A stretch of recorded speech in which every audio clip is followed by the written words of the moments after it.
Hello, I am María Ferriol, the principal of a charter school located in Mazarrón, a semi-rural environment. As we offer primary and secondary education, here there are students from 6 to 16 years old. We have 4 classrooms of 25 students per school year. The school day runs from 9 a.m. to 4 p.m. with morning and after-school activities available. We also have a canteen and sport courts. Our students, most of them from middle social class families, come from various villages of the city, as well as we have increasingly more students from different countries. We carry students with ADHD, high capacities, physical limitations, dyslexia, dyscalculia, anxiety, depression, puberty, familial absence, and we also face cases of students who have aggressiveness with others and also with themselves. Our teaching staff have lots of pressure and responsibilities due to the fact that they should be prepared to handle all these difficulties. As I see it, one of the strengths of our school is a compromised teaching staff who collaborate, communicate, and support each other. One of our main objectives is to transmit values, and we consider that our teacher staff succeed in that. Observing the diagnosis or weakness are more notable than ever. Our teaching staff is dismotivating because they feel overwhelmed and unsatisfied with their work, and because students' behavior is becoming really hard to manage. There is an initiative from our staff who wants to gain knowledge and skills for inclusive education adaptations. I swear I know my process was wrong, and I am going to do my best to achieve a successful school with a favorable environment and happy members. That's why I asked Copilot to design a developmental plan of 10 measures. Then, I adapt and criticize them taking into account our school context, the dimensions of educational diversity not adequately addressed, and the organization dynamics that were missing or oversimplified. Afterward, I selected the 5 measures that I consider most relevant and I analyzed each of them more in depth in relation to our specific school context. Part 2. Review of the school educational project through an inclusive lens. As there have been identified some important problems at our school that need to be solved, it will be appropriate to review what changes we could make in our educational project in order to give another perspective to our objectives. To include and be able to respond to the needs of our students is one of the crucial objectives we are not trying to pass through. These are some screenshots that reflect the support of this idea on the educational degree, LOMLOE, and LOE. The actors involved on these measures will be all students, school management team, teaching staff members, and the school council. The relationship among students will change due to the inclusion of all members, as well as the relation between teacher staff and students will. Point 5. Teacher emotional well-being plan. The diagnosis after the school assessment has shown that teachers don't feel good about their work. They are all unsatisfied and overloaded. These measures could help them to change their mind about the school system and teach them how to manage schoolwork and children's behavior. This also will make them feel listened and valued. These are some of the screenshots from the educational degree and the law that support this measure. The actors involved on these measures are the teacher staff members that will take part in those activities, the principal who will organize the workshops and activities, and external professionals who will contribute to some of these activities. The relationship among teacher staff will change. As they will start to take part in more introspective and personal activities, they will meet each other in a different environment. As teachers will start to feel more listened to by the principal, they will build trust in her and will be happier at their workplace. As the teachers will learn to be calmer and manage better their behaviors, their relationship with the students will evolve into one where they can understand each other better. Point 7. Internal professional development based on real needs.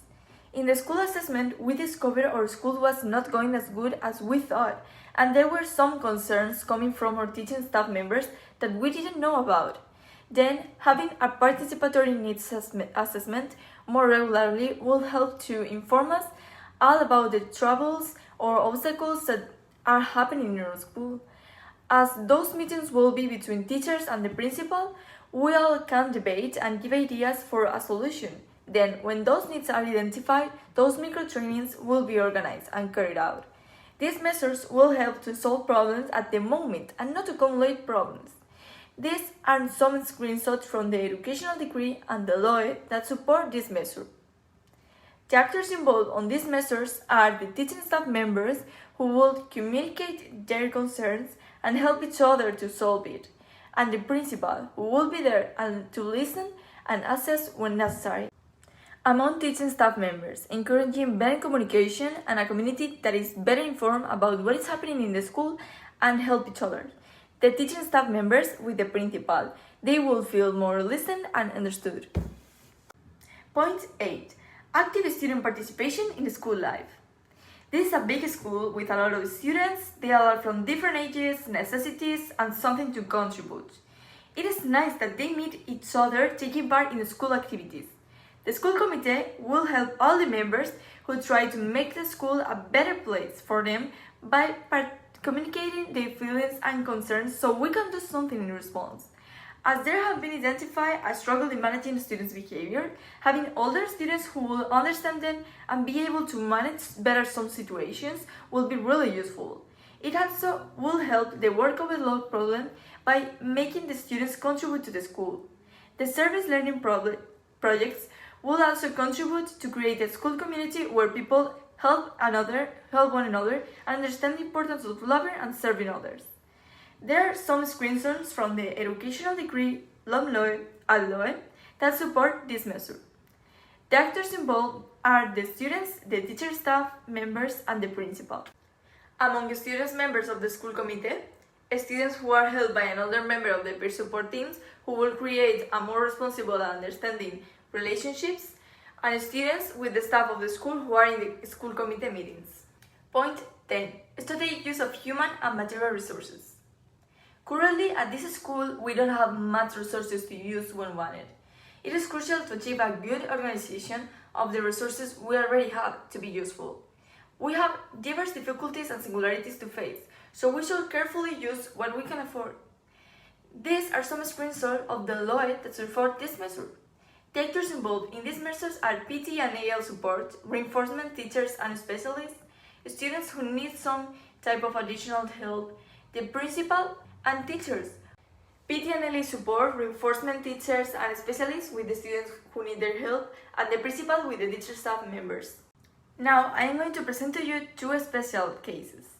I am going to show you briefly how we plan didactical strategies and what limitation or challenge we will have to face. This is for you to see the complexity of taking school organizational decisions. Case 1. She is Elena, a gifted student of 9 years old who is in 3rd year of primary school. She gets bored during the lessons, so she starts talking to other students. At first, I will make use of PTE to adapt her curriculum and homework in a way that helps Elena to evolve successfully and achieve her best in the school year. As Elena is very social and enjoys helping her classmates, I will let her help them as much as she wishes to, and I will also let her explain certain concepts to the rest of the class, as long as the situation is appropriate. This will make her feel much more connected to her classmates. With those measures, we are trying to achieve an individualized response with a participatory inclusion. The main challenge lies in finding a balance where she can continue her natural intellectual development while feeling there is nothing wrong with her for being different, but rather that everyone has something to contribute. There should be a balance between enrichment and isolation. Case 2. He is Ruben, an 8-year-old student who is in 2nd year of primary school. He comes from a disadvantaged socio-cultural background. His father used to hit him and be absent for days. He has become a very shy student who doesn't talk to anyone he doesn't feel comfortable with and is falling behind at school, no doubt because of the lack of support and the difficulty he has in asking questions. I will assign Ruben a reference teacher who will give him attention and a sweet treat. They will meet regularly in individual sessions. In addition, Ruben will receive academic support in small groups. All of this allows the students to gradually develop a sense of security, involve social confidence, and make academic progress. One key challenge this measure has is that the teacher has an additional responsibility and now consumes time and suppose more work for this person. Because of that, I will design a small group support sessions, which will help to share the workload so that the time and responsibility does not fall entirely into one single teacher. The case of Elena responds to a cognitively special student who needs a curricular adaptation and can use her social competence to continue feeling she is being part of the class while evolving as a student. By comparison, Ruben is a special student because his past experiences have shaped his behavior in such a way that he finds it more difficult to learn and socialize. Then, he has nothing biological, but a learning limitation that needs to be addressed. Now, I designed 3 key actions to improve attention to diversity through one organizational element: scheduling. Schedule lessons into a parallel block structures, where each student will be part of a large group and a smaller group, depending on the lesson. In our school, we identify a work overload of teachers, who also claim students' behavior as one of the main causes of their stress. We also carry students who need more attention or reinforcement.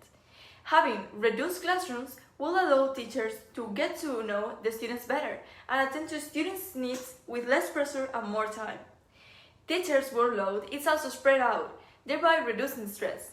Having this kind of timetable will increase teachers' job satisfaction, whilst the children will improve their behavior, bringing the group together. A notable limitation is that there will need more teaching staff to be working at that time of the day. There is importance in having enough teachers for this schedule, but there is a huge complexity in achieving an organization that allows that over the allowed and scheduled time among the students and students with the teachers. The split groups will be formed where lessons are taught by teachers other than the foreign tutor. One group will have this lesson and the other will have lesson with the tutor. There are a lot of students in this school. Those teachers who are not the tutors find it more difficult to get to know students and develop specialized teaching. Our teaching staff is compromised but overwhelmed and unsatisfied with their work. The main benefits will be more personalized lessons with time to answer students' questions and solve learning difficulties. Teachers who don't have much hours per week with them will get to know students more in depth. More focused students as they have less distraction and more attention. The main limitations will be teachers' repeated lessons, repeated answers to questions that could appear during split classes, differences on the students' level from each group when meeting the large group for the same project, and teachers' seminal time. Teachers who don't have much hours per week with them will get to know students more in depth. Students from the same small group will know each other better. Otherwise, I believe this could also have its benefits, because as they feel more confident, they will get on better with all the pupils in the large group. Tutors with their classroom students will have more personalized time served with them, so he could create a closer bond with them. Dedicating one lesson in a small group with a tutor per week for reinforcement on enrichment activities depending on the students' needs and progress. Having students with diverse backgrounds and needs produce a need in dedicating time to attend to one another and help each other to achieve roughly the same level. Doing these reinforcement lessons in split groups allows the tutor to dedicate more time to specific needs and create dynamics more easy to follow and understand. Those types of dynamics will allow the students to meet each other more in depth, understanding each other's struggles and needs, and learning what they can contribute to their classmates. I personally believe that the best idea is, instead of adopting one concrete leadership style, we should take some aspects from each one. I will considerably focus on 3 of them: transformational, distributed, and invitational. As now our school is facing a situation that needs changes and improvement, we need someone that leads the school with restoring, inspiring, and meaningful behavior. We also need someone who listens and cares about the other members of the school, someone who gains people's trust and respect because it's emotionally present, makes everyone feel included, and achieves to create a comfortable environment for everyone. Our school needs from collaboration, participation. The staff should start to feel they can trust each other and share responsibilities. The leader might achieve to create a sense of community where burnouts are prevented and collaborations are strengthened, reducing overload and achieving a feeling of satisfaction. In all honesty, I consider I deserve a mark around an 8. That is because I have been attending and engaged through lessons, and I fulfill all the assignments. Moreover, I have always had the purpose to achieve my best, trying to listen and to make effort in learning something new each week through an active and critical reflection. It is probably that decision making is hard to do, mostly when you run a school and are responsible of the education of pupils. Then it is crucial to understand decisions and communicate your ideas for improvement, so that you can be understood and you can also understand others. An idea that has been going through my mind since we talked about it is the way you'll decide to group your students during lesson time or project will condition what and how they learn. The people around while learning is important, and they may learn to understand what they have to contribute, to be and feel useful for their peers. I like to learn how as a teacher I can use diverse resources to achieve a classroom where everyone can take advantage of their own singular potential and obtain their very best. I have learned that every decision made at a school has a significant impact on each of its members and on society as a whole. Since the school is an essential institution where the future is shaped, making decisions here is a great responsibility that must be approached thoughtfully and inclusively.